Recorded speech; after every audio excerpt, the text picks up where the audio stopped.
దేవుని మీద విశ్వాసం నుంచి బైబిల్లో పాత నిబంధనలు కావచ్చు, కొత్త నిబంధనలు కావచ్చు, ప్రపంచాలని జయించిన వారు ఉన్నారు. వాళ్ళు సాక్ష్యం పొందారు. వారు దేవుని నమ్మి అనేకమైన సాక్ష్యాలు పొందారు. ఒకవేళ నోవాహు గారిని పట్టుకుంటే, అవునండి నేను దేవుని నమ్మి 120 సంవత్సరాలు నేను ఒక ఓడను కట్టాను, ప్రపంచం మీదకి వచ్చిన ఉగ్రత నుండి తప్పించుకున్నానని ఆయన సాక్ష్యం చెప్తారు. అబ్రహామును మనం తీసుకుంటే ఆయన కూడా అద్భుతమైన సాక్ష్యం. 100 సంవత్సరాల వరకు నాకు ఏ కుమారుడు కలగలేదు, కానీ నేను దేవుని మీద విశ్వాసం ఉంచాను. నా బలహీనతను బట్టి కొన్నిసార్లు అపనమ్మకము నాలో ప్రవేశించినా సరే దేవుని శక్తిని నేను ఎప్పుడు కూడా శంకించలేదు అని దేవుని నమ్మి ఆయన యొక్క సాక్ష్యాన్ని పొందాడు. ఆయన నేను 100 సంవత్సరాలు ఇప్పుడు కుమారుని కలిగి ఉన్నానని అబ్రహాం కూడా సాక్ష్యం చెప్తాడు. అలా తీసుకుంటూ పోతే అసాధ్యమైనవి సుసాధ్యం చేసుకున్నవారు బైబిల్లో కొన్ని వందల మంది మనకు కనబడతారు. ఈ రోజు మన టర్న్ వచ్చింది. మన జీవితం, మన విశ్వాసం సాక్ష్యంగా మార్చబడాలి. ఎన్ని రోజులని విశ్వాసంతో ఉంటాం? ఆ విశ్వాసము సాక్ష్యంగా మార్చబడాలి. హెబ్రీయులకు రాసిన పత్రిక 11వ అధ్యాయం 33వ వచనంలో, వారు విశ్వాసము ద్వారా రాజ్యములను జయించిరి,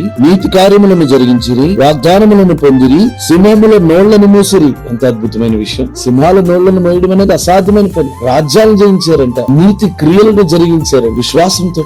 మరి మన విశ్వాసంతో ఏం చేస్తున్నాం? మన విశ్వాసము సాక్ష్యంగా మార్చబడుతుందో లేదో మనల్ని మనం పరీక్షించుకోవాలి. మన దేవుని పైన పెట్టుకున్న నిరీక్షణ మనల్ని ఎప్పుడు కూడా సిగ్గుపరచదు. ఖచ్చితంగా మనం సాక్ష్యం పొందుతాం. కొన్నిసార్లు విశ్వాసం ఉంచి ఉంచి ఉంచి ఉంచి దేవుని నమ్మి నమ్మి టైర్డ్ అయిపోతాం. ఈ రోజు దేవుడు మనతో మాట్లాడుతున్న మాట ఏంటంటే, నీ నిరీక్షణ నిన్ను సిగ్గుపరచదు. ఆయన్ని నమ్ముకున్న నీ జీవితం ఖచ్చితంగా ఆశీర్వదించబడుతుంది. నువ్వు ఆయనకి ఖచ్చితంగా సాక్ష్యంగా మార్చబడతావు. బైబిల్లో ఉన్న పితరుల కంటే శ్రేష్టమైన సాక్ష్యం పొందడానికి నువ్వు అర్హుడుగా ఉన్నావు. నమ్ముట నీ వలన అయితే నమ్మువానికి సమస్తం సాధ్యమంటాడు. నమ్మి ఆయన సన్నిధిలో ప్రార్థన చేసి విశ్వాసముతో మన జీవితంలో జయము, సంతోషం, సమాధానం పొందుకుందాం. అనేకులు ఎదుట సాక్షులుగా నిలబడతాం. God bless you. Praise the lord.